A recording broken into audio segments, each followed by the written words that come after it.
Hai semua dan selamat sejahtera dan Assalamualaikum warahmatullahi wabarakatuh dan selamat sejahtera. Selamat sejahtera lagi ya. Okay. Nama saya Nur Syifa Aliatul Huda binti Zulkifli. Saya berpegang kad matrik di 2019-108-8411. Okey. Saya merupakan pelajar daripada ISMP Fizik dari semester kedua. Hari ini kita akan bincangkan tentang matlamat pembangunan mampan atau lestari. Okey, mungkin ada orang dia tak pernah dengarkan perkataan tu. Mungkin dia pernah dengar dalam bahasa Inggeris dia, iaitu Sustainable Development Goal. Bukan goal emas, goal. Okey, GOAL. SDG. Okey. Apa benda tu kan? Apa benda SDG ni kan? Okey, SDG ni merupakan 17 matlamat utama yang dikemukakan oleh Persatuan Bangsa-Bangsa Bersatu, iaitu PBB, dalam Perhimpunan Agung PBB pada tahun 2015 untuk dicapai pada tahun 2030 sebagai agenda untuk untuk pembangunan dan kemasyarakatan manusia dan bumi.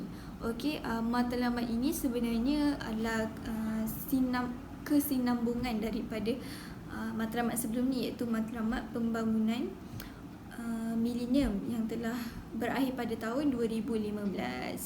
Okey. Dan ianya sebahagian daripada resolusi 70/1 Perhimpunan Agung PBB Agenda 2030. Okey. Persoalan yang kedua pula, kenapa PBB tubuhkan matlamat pembangunan mampan ni kan? Okey, tujuan dia hanya satu je, adalah untuk membentuk pembangunan yang memenuhi kehendak generasi kini tanpa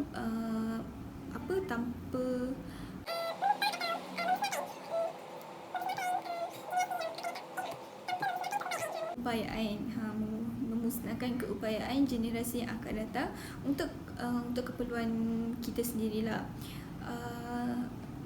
Matlamat pembangunan mampan ni dia merangkumi 17 matlamat utama, antaranya seperti tiada kemiskinan, tiada kelaparan, kesesamaan gender, pendidikan yang berkualiti dan sebagainya. Terlalu banyak, ada 17. Tapi hari ini kita cuma bincangkan satu saja, iaitu kemiskinan. Okey, dalam konteks kemiskinan di Malaysia,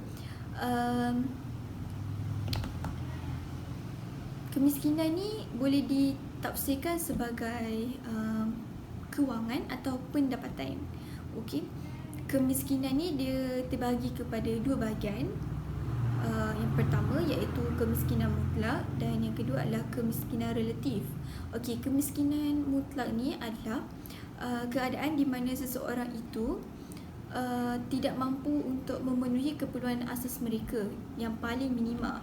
Contohnya seperti makanan, minuman, tempat tinggal, perubatan, pendidikan dan sebagainya lah.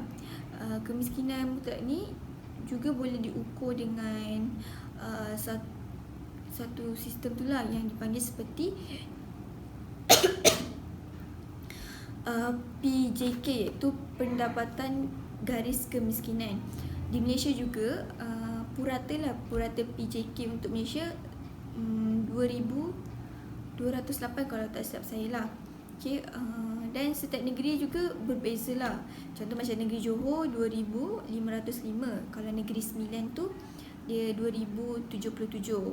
Okey. PJK ni dia boleh ditafsirkan sebagai pendapatan yang hanya mencukupi atau yang paling minimal lah untuk seseorang tu, membolehkan dia untuk membeli barang keperluan asas dia lah. Okey. Yang kedua pula, kemiskinan relatif. Okey, kemiskinan relatif ni kita boleh tafsirkan dengan agihan pendapatan. Agihan pendapatan ni dapat menunjukkan tingkat kebajikan seseorang, iaitu boleh diperbandingkan tingkatan kebajikan seseorang dengan tingkatan kebajikan orang lain. Contohnya macam PJK isi rumah di bandar lebih tinggi daripada PJK isi rumah di luar bandar. Sebab bila berada di bandar, kos sara tinggi kita terlalu tinggi. Jadi PJK itu terlalu tinggi lah. Rendah lah kan. Tapi kalau dekat luar bandar, PJK dia rendah lah. Sebab kos sara diri di kawasan luar bandar agak rendah sikit lah. Okay. Seterusnya kita akan bincangkan tentang faktor-faktor kemiskinan yang melanda di Malaysia ni lah. Antaranya adalah kos sara hidup yang kian tinggi pada setiap hari. Okay.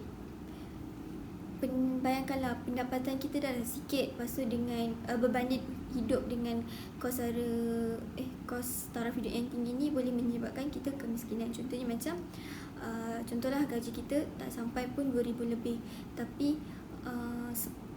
3/4 tu kita terpaksa bayar itu ini.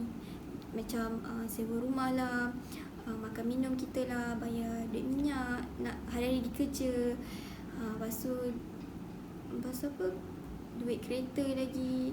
So benda tu boleh menyebabkan kita jatuh kemiskinan lah. Sebab sebab itulah gaji yang sikit tapi komitmen dia besar, dengan kos sara hidup yang tinggi lagi, memang kita boleh jatuh kemiskinan. Okey, yang kedua adalah saiz isi rumah. Pendapatan yang kecil berbanding dengan saiz isi rumah yang besar, dan juga yang mencari rezeki tu, mencari kerja tu pula ataupun menjana pendapatan tu pula sedikit. Maksudnya macam saiz isi rumah dia 5 orang, tapi yang kerjanya seorang. Lepas tu yang seorang tu pula pendapatan dia kecil. Jadi macam mana dia nak menampung keluarga dia yang besar tu kan. Jadi dia memang tak dapat nak memenuhi keperluan asas keluarga dia lah. Mungkin boleh makan minum, tapi untuk benda lain macam baju kan, baju tu pun merupakan keperluan asas kita. Jadi dia tak dapat nak itulah memenuhi keperluan asas dia. Lepas tu kemiskinan ni juga boleh menyebabkan timbulnya pergaduhan atau perselisihan faham. Contoh macam suami isteri lah yang biasa berlakunya. Sebab bila dah hujung bulan je tak dapat nak beli itu ini, macam makanan ke, tak pun tiba-tiba anak minta duit untuk bayar itu ini. So benda tu boleh timbulkan pergaduhan lah. Untuk mengelakkan pergaduhan tu, si isteri tu bolehlah mencari pendapatan sampingan supaya dapat mengurangkan beban si suami tu. Sebab dia pun nak hidup selesa juga kan. So apa kata bekerjasama untuk mewujudkan keselesaan bersama-sama. Okay. Setiap masalah ada jalan penyelesaiannya kan. So kerajaan telah menubuhkan satu kementerian untuk membasmi kemiskinan ni lah. Contohnya seperti Kementerian Wilayah Persekutuan dan Kesejahteraan Bandar.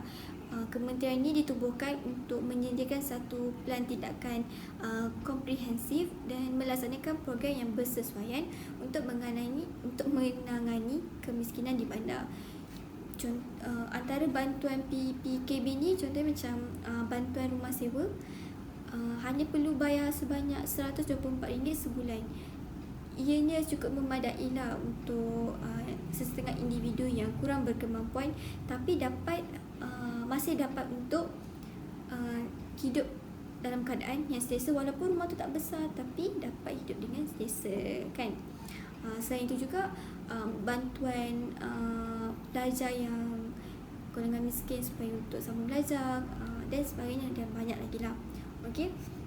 So nampak kan kat sini, walaupun kita ni hidup serba kekurangan, tapi kita masih dapat bantuan daripada kerajaan. Jadi kita hargailah bantuan-bantuan yang kita dapat ni di Malaysia.